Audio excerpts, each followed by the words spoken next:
Today I'm going to 100% complete Forager. I am this little white amalgamation with pickaxe used to gather resources such as wood, stone, coal, iron, gold, and most importantly, poop. These ingredients will be utilized to manifest our crimes and eventually conquer the world, only to aid me with my crippling gambling addiction. Anyway, I'm the Hedgehog, and let's get to it! My world domination started with the basics. Break stuff, make a furnace, gain XP, use skill points, and break more stuff to make a forge, a sewing station, and unlock the industrial skill.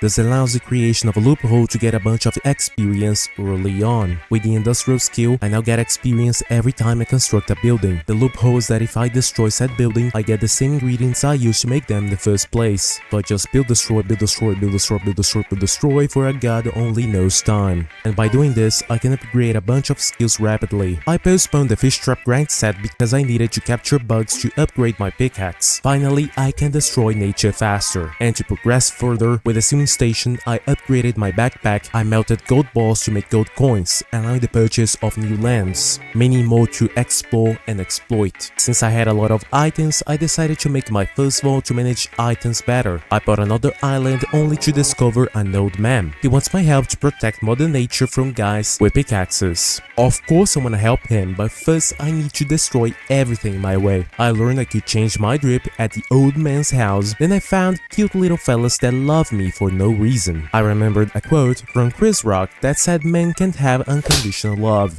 So I thought that beat was incredibly suspicious. I slaughtered an entire generation of sentient giant beasts to make sure I was safe. I would not regret this decision. I completed the island puzzle where I selected shroom colors in the order of the rainbow there, making a chest appear. I opened the chest and it gave me a fishnet. I purchased another land which happened to be a new biome. I bottled beetles from the desert and purchased them from the market to upgrade the pickaxe one more time. I made a few bombs to clear the land, then I used resources to make a quarry, which occasionally spawns ores in the selected land you put it on. Quarries are nice because they can explode the spawn ores with bombs, giving us a lot of experience. And that's not all. A nice little thing I can do is manually destroy the quarry and put it again on the island, so I instantly get resources instead of a waiting game. Infinitely generated resources that can be sold or used whenever I want. This is the main strategy utilized in this playthrough, but later I would make a few changes. Wait. What a fantastic smell. That's freedom. With the offshore drill, we can finally collect oil. I also made a flower press which turns flowers into actual useful stuff. I found a mother fairy who asked for 1,000 for her gambling addiction. I helped her out because I know the pain. In turn, she gave me fairy aura, which provides passive health and energy regeneration. But do you know what also gives aura? Pressing the like button. I was getting a decent income with my new strategy. I purchased land containing a grave biome and a big humongous tower, which I completely ignored since I just wanted to generate artificial rocks and destroy them. I melted the ores from the quarry to advance my progress. I was getting richer, so I purchased more land. In this land here, I found the ancient tomb. This dungeon contains electricity themed puzzles. And here, I obtained the thunder rod. With this magic weapon, I was able to illuminate my path and have a fair fight against the thunder elemental. By completing this raid, we got the ancient seal. With my new electric powers, I thought it would be wonderful to do something with it, so I made a factory and fabricated electronics. Don't ask me how they work because they work. My electric powers also boost the craft speed of any structure I conjure my spells. After selling gems to be able to purchase many lands, I unlocked the snow biome. Now, I have more to explore and resources to use in the name of my altruistic behavior. I was so engaged with the community that I helped this little fella to destroy this crystal. Now he has no purpose in life. I want to fight against a presumptuous ice wizard. I had an argument with an engineer. After purchasing new lands and mining a bunch of ores, I entered this coal maze.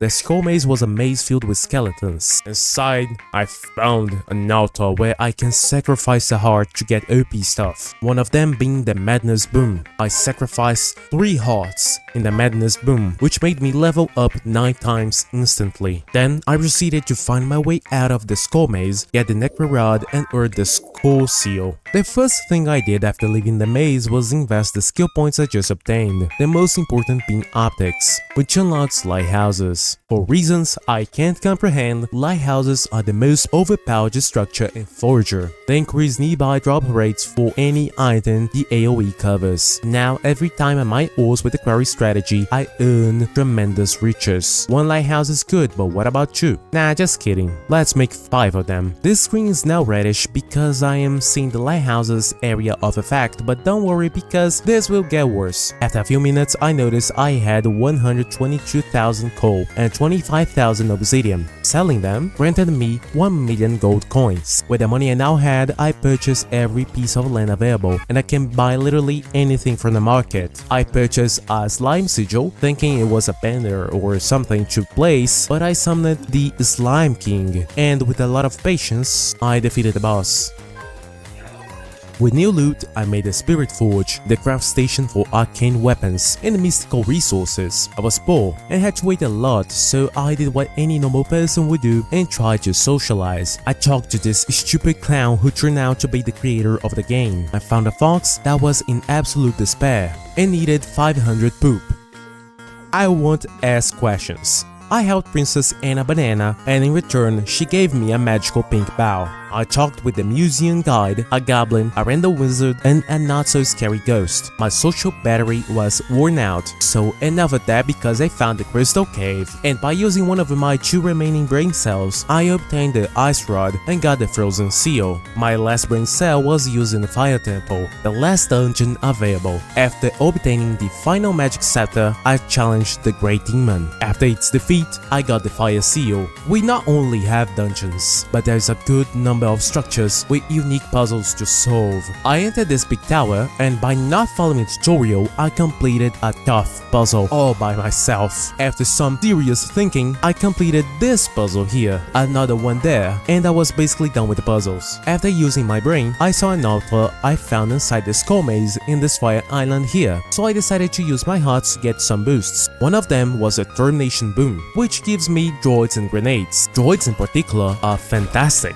They're like tiny floating interns on energy drinks. They basically automate half of the game for you while you run around pretending you are still doing something important. Once you get a few of them buzzing around, Forager stops being a survival game and starts feeling more like you're the overworked CEO of an extremely violent startup. The droids just have to work on their appearance and naming choices. With my newfound skills, I constructed a sigil maker, and I was able to make a void portal. Now that the overworld was not enough for me, I needed to commit otherworldly crimes to conquer everything. So with the portal in hand, I right-clicked, and it appeared right in front of me. I should prepare my "oh, he just entered." The void was extremely straightforward. Kill monsters and get the loot at a given time. Droids help a lot because they do this automatically. I collected void stones, vi roses, uranium, onyx, and more late game ingredients. Sadly, it was on level 12 that I lost because of time.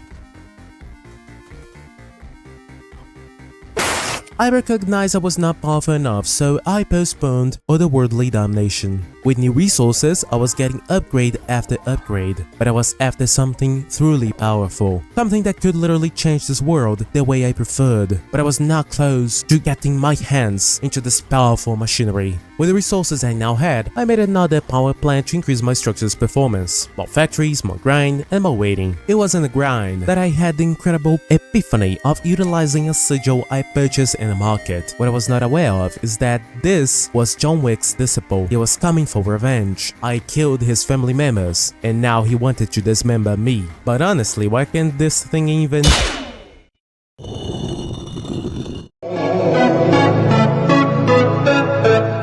After getting stabbed by this evil creature filled with vengeance, I decided to do what any sane man would do in my situation. More lighthouses. But this time, there are so many lighthouses that I would soon become the world's greatest entrepreneur. It was here that I noticed that my game was laggy as hell, but that was not enough to impede my task on world domination. To fix that, I made another lighthouse. That didn't fix anything, by the way. With this amount of lag, I knew I needed a breath of fresh air, so I destroyed everything in the mainland, removed the red fog, and elaborated the new layout for my base. I took my time, but it turned out okay. Finally, I had something I was satisfied with. I still was lagging, don't know why, but whatever. When I restarted the game, I noticed it was somewhat smooth again. So I knew this time I would achieve greater heights. I decided to make a skull sigil, allowing us to summon the Skeleton King. I used the mining area as an arena and drank buffs to put up a good fight. I placed more ballistas to help me out and defeated the boss with ease. From its bones, I made more sigils, fighting him again and again. With increased drop rates from the nearby lighthouses, I got many spirit orbs, which in return made me unstoppable. I now had max hearts, energy, and I could increase the damage for how much I wanted. With unlimited hearts, I used this altar to get even stronger. Since I was max level, my priorities now were droids, scrolls, and potions. I obtained a crazy amount of droids and became tremendously powerful. I destroyed the Toxic Guardian and I was powerful enough to dunk this bastard to his own grave. Your lineage dies with you, wimp. Finally, I could use the blood of my enemies as fuel to the strongest machine, the Obliterator. With my recently discovered powers, I reshaped the terrain so it would suit my capitalist desires for conquest and infinite power. That's why I was designing a lighthouse rich layout where drop rates would increase by a tremendous amount, meaning by just using my shovel, I could get billions of sand, meaning I could collect animals' poop a billion times in a matter of seconds. Every land that was not befitting my needs would soon become dust. I prepared the terrain and began placing the lighthouses, constructed unnecessary power plants to flex on humanity because that's the second way we flex besides atomic bombs. Just by swinging my shovel a few times, I had collected 320 million sand. When I sold it, I became a billionaire. But that's not enough. I knew I was slowly but surely progressing, but I was feeling nothing. I constructed more lighthouses, I defeated more bosses, and when I had billions of rare gems, I sold them all and became the world's first multi-trillionaire. But that doesn't matter.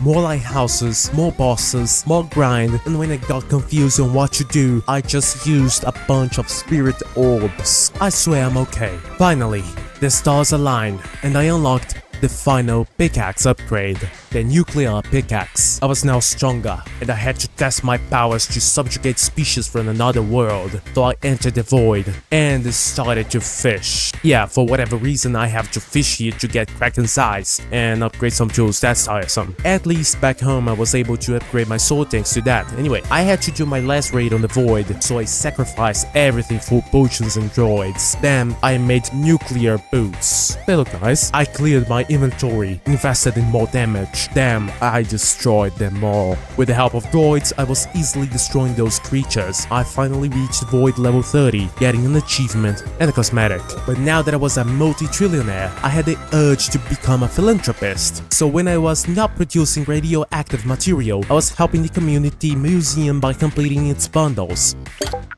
Of course, since I was looking for some relics, I had to extend the scope of my search. After a well-conducted archaeology search, I did my best to fill up the bundles from the museum. At some point, I have achieved 100 trillion gold. This is the best time to upgrade my wallet to a nuclear wallet, because apparently that makes sense. And to print money when I need, I constructed banks. That's just for a stupid achievement that looked like 10 hours. And with my nuclear wallet, my decent bank account, my printer, I was finally able to alleviate my gambling addiction. And I also got all the achievements in the game. Wonderful. Hey, what's that word?